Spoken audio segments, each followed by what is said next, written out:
Pourquoi les grandes marques et les marques de luxe engagent-elles des rappeurs en tant que directeurs artistiques? On pourrait se demander pourquoi spécifiquement des rappeurs et surtout des rappeurs noirs. Et vous allez voir, ça n'a rien de progressiste, c'est juste une stratégie business bien calculée. Il y a 15 ans, c'était absolument impossible qu'un rappeur devienne directeur artistique d'une marque comme Louis Vuitton. Parce que tout simplement, ça ne rentrait pas dans le moule. Mais pourtant, aujourd'hui, les marques feraient absolument tout pour avoir un Pharrell Williams et A$AP Rocky au sein de leur maison. Et pourquoi ce revirement de situation?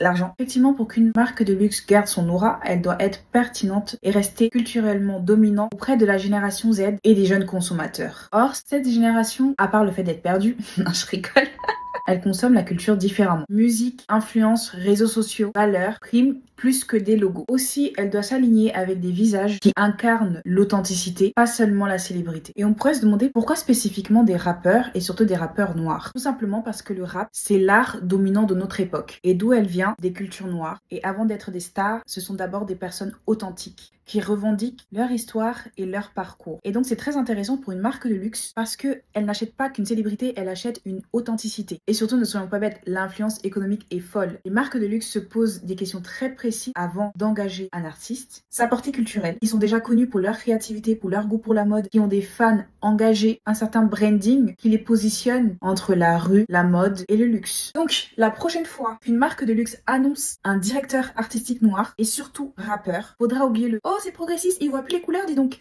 Si, ils voient très bien les couleurs et ils savent s'en servir pour se faire encore plus d'argent.